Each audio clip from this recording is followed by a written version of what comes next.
Des questions d'auditeurs au Standard Inter. Anne-Léa nous appelle de Brest. Bonjour. Oui, bonjour, la rédaction du 7-9. Bonjour. Monsieur Cohen, bonjour.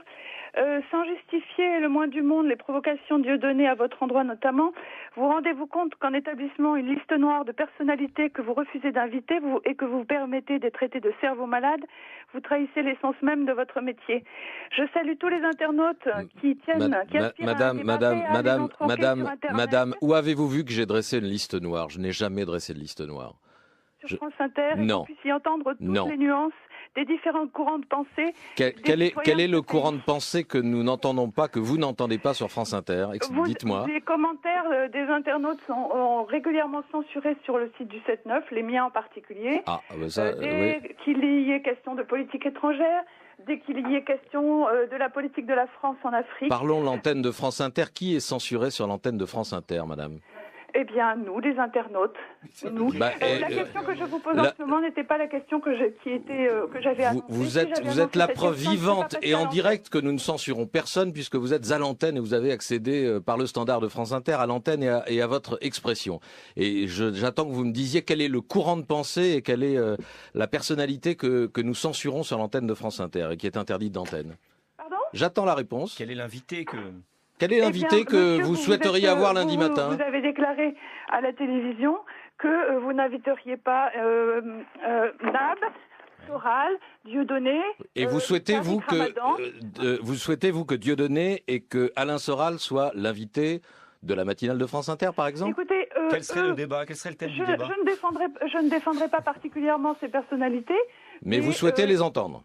Je souhaite entendre sur France Inter personnalités. Il y a Monsieur Chouard, par exemple. Il y a plein de citoyens de ce pays qui posent des questions extrêmement justes sur les modalités de la représentation, sur les traités qui sont négociés dans notre dos et qui ne font jamais l'actualité. Et nous n'en parlons jamais. Très rarement, trop rarement. Et le coup de projecteur qui est mis sur cet humoriste qui monopolise tous les débats en France n'est absolument pas révélateur des préoccupations profondes d'une majorité de Français. Et par conséquent, c'est complètement disproportionné.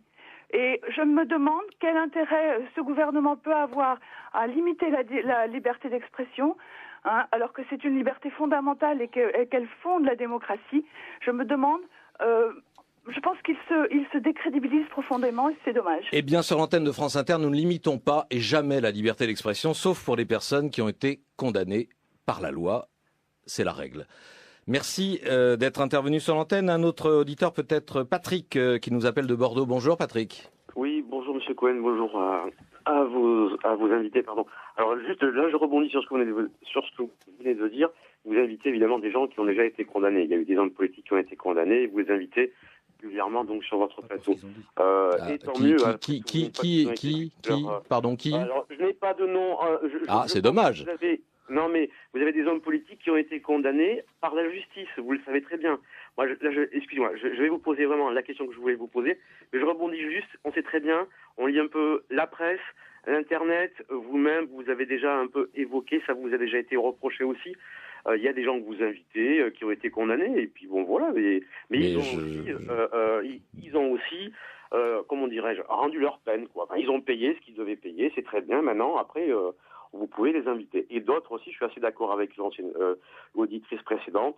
Je trouve qu'il y a eu, vous en avez fait un petit peu trop. Maintenant, ma question, si vous voulez bien, donc Monsieur Dieudonné, l'humoriste que j'apprécie moi par ailleurs, et pourtant je ne me sens pas ni antisémite, ni ayant un cerveau malade, je vous le dis tout de suite, je peux penser différemment de vous, Monsieur Cohen.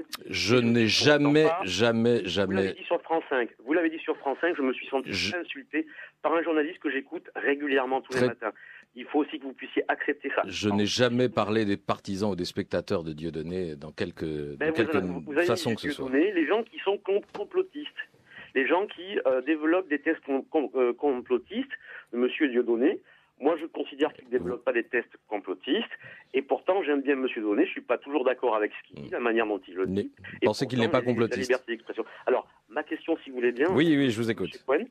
Alors, est-ce que, après donc, la décision du Conseil d'État, Monsieur Dieudonné peut exercer un recours devant une institution européenne, alors je ne sais plus si c'est la Cour de justice européenne ou la Cour européenne des droits de l'homme, je ne sais plus, pour faire invalider l'arrêt donc du Conseil d'État, qui a été quand même pris par un seul homme, qui a eu les mêmes pièces du dossier que le même homme seul devant le tribunal administratif de Nantes. Donc là, à un moment donné, il y a aussi quelque chose qui... Je vous remercie de m'avoir écouté et j'espère que j'aurai la réponse concernant les droits futurs de M. Diony.